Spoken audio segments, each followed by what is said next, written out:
नमस्कार दोस्तों, स्वागत है आपका हमारे चैनल गोविंद गोपाल में। फिर से एक बार दोस्तों, आपको बात वैसे पता ही चल गई होगी कि कल मुख्य सचिव जी के साथ जो शिक्षक प्रतिनिधियों की बैठक हुई है उसमें ऑनलाइन उपस्थिति को स्थगित कर दिया गया है। 2 महीने तक ये आदेश स्थगित रहेगा, शायद उसके बाद इस पर विचार किया जाएगा।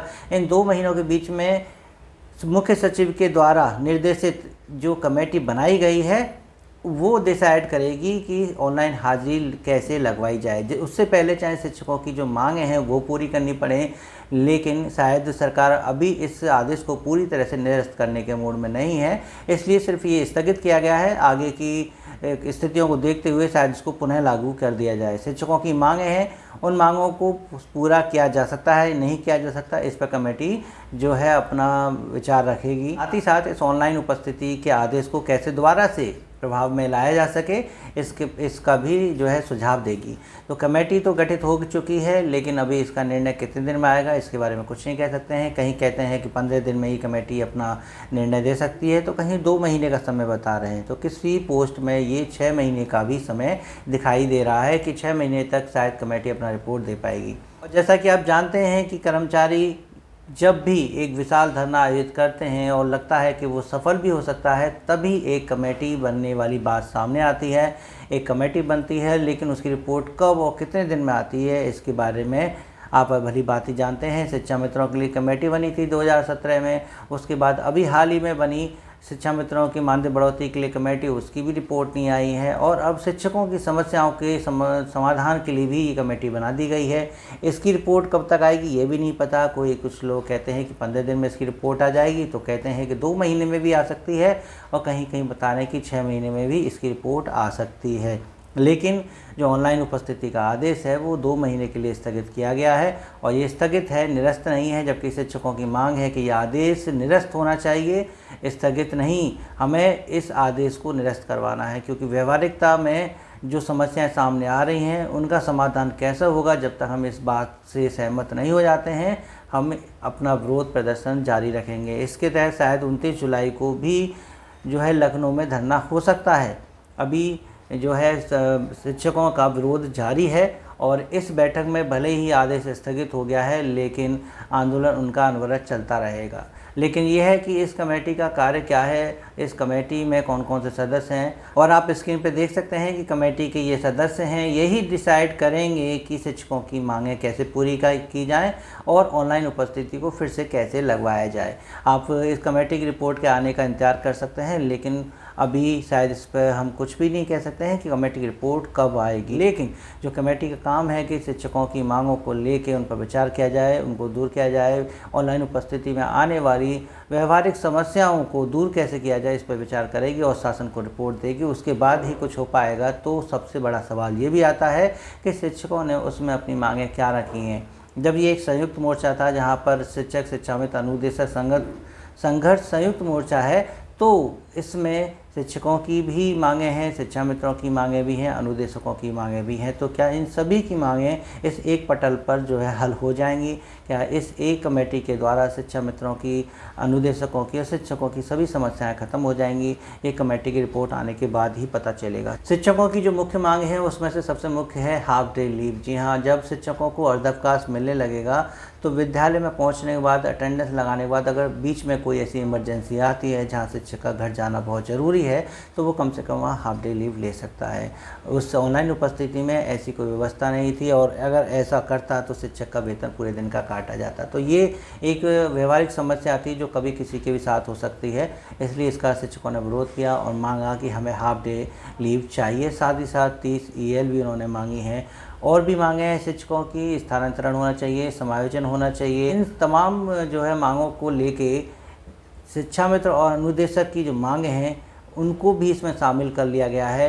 क्या उस पर भी सरकार विचार करेगी? शिक्षा मित्रों की मांगों में जो मांग है वह यही कि उनको नियमित किया जाए और अनुदेशकों को भी नियमित किया जाए। लेकिन क्या ऑनलाइन उपस्थिति में नियमित करना ही क्या इस ऑनलाइन उपस्थिति की समस्या का समाधान है? हमें लगता है कि इसमें शिक्षा मित्रों की और भी अन्य मांगों को शामिल करना चाहिए था, जिसमें शिक्षा मित्रों के लिए सबसे ज़्यादा ज़रूरी था कि वो मूल विद्यालय वापसी का और महिला शिक्षा मित्रों को जो उनके ससुराल में पोस्टिंग का जो है आदेश करवा लेना चाहिए था। इसमें ये प्राथमिकता पे होने चाहिए थे, क्योंकि यही 2 मांगें हैं जो ऑनलाइन उपस्थिति में व्यवहारिक तौर पर उनको झेलनी पड़ेंगी, सामने आएंगी। क्योंकि अगर महिला शिक्षा मित्र अपने ससुराल में जो है रह रही है और उसे मायके में ड्यूटी करना है बस से या कैसे भी करके, तो ऑनलाइन उपस्थिति में बहुत दिक्कत आ जाएगी। साथ ही साथ जो मूल विद्यालय से दूर पोस्टिंग पे चले गए थे और लौट के नहीं आए, उनको भी अपने विद्यालय आने में 10,000 रुपये के मानदेय में उन्हें भी काफ़ी दिक्कत हो सकती है। तो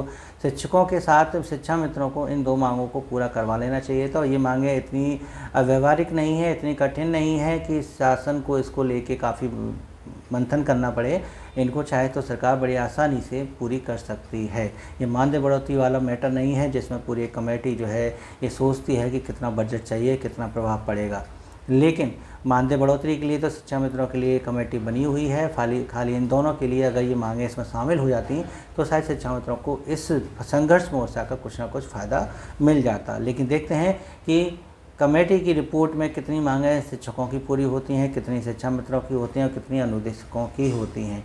ये तो आगे आने वाला समय बताएगा। लेकिन इस संघर्ष का ये ज़रूर फ़ायदा हुआ है कि सरकार ने शिक्षकों के इस मांग पत्र पर विचार किया है, कमेटी बनाई है।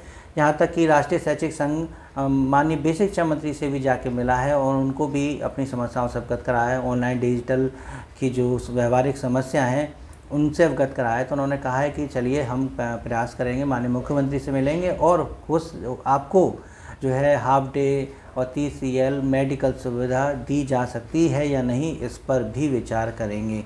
तो माननीय बेसिक शिक्षा मंत्री से भी मुलाकात राष्ट्रीय शैक्षिक संघ कर आया है।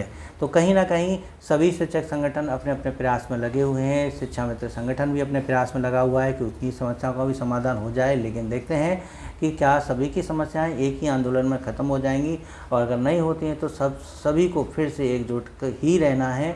और इस संगठन को, इस जो आपने एक मंच बनाया है शिक्षक शिक्षा मित्र अनुदेशक संयुक्त संघर्ष मोर्चा, इसको बनाए रखना है। इसके अंतर्गत अपना जो विरोध है वो दर्ज करते रहना है, तभी जाके शायद आगे सफलता मिल पाएगी। लेकिन आप हमें नीचे कमेंट करके बताइएगा कि आपको क्या लगता है कि 2 महीने के बाद यदि ये आदेश फिर से आता है तो क्या वही समस्याएं शिक्षा मित्रों के और शिक्षकों के सामने नहीं होंगी जो आज हैं।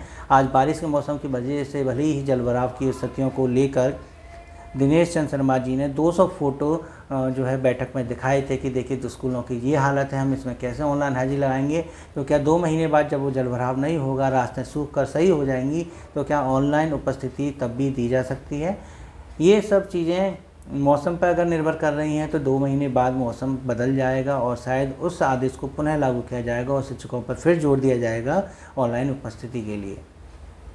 ये आप नीचे कमेंट करके बताइएगा कि क्या लगता है आपको कि ऑनलाइन उपस्थिति का जो विरोध है वो हमें किस आधार पर करना चाहिए, मौसम के आधार पर या अपनी मांगों के आधार पर, कि जिसके बाद अगर ऐसा होता भी है तो कोई भी समस्या ना आए। वहीं मुख्य सचिव जी कहते हैं कि चलिए ऑनलाइन उपस्थिति को लेकर जो व्यवहारिक समस्याएं हैं उन पर विचार विमर्श कर लिया जाएगा, लेकिन छात्रों की उपस्थिति और MDM की उपस्थिति को लेकर शिक्षकों को क्या समस्या है, ये तो उनको हाजिरी ही लगानी ही चाहिए। क्योंकि अन्य राज्यों में भी ऑनलाइन उपस्थिति लगाई जा रही है और उत्तर प्रदेश एक बड़ा राज्य है जहाँ एक बड़ी संख्या में बच्चे पढ़ते हैं और उनका सभी का आंकड़ा ऑनलाइन पाना भी एक आवश्यक काम है। तो इसलिए उस डाटा को ऑनलाइन पाने के लिए शिक्षकों को छात्रों की उपस्थिति यानी MDM की उपस्थिति जो है वो ऑनलाइन भेजनी चाहिए।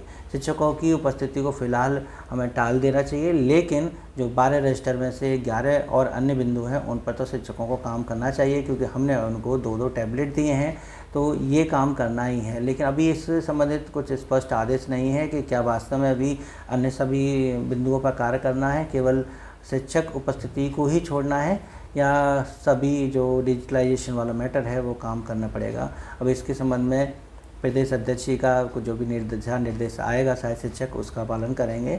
और अभी धरना इसी तरह से अनवरत चलता रहेगा। 29 जुलाई को हो सकता है लखनऊ में शिक्षा निदेशक कार्यालय को घेरा जाए।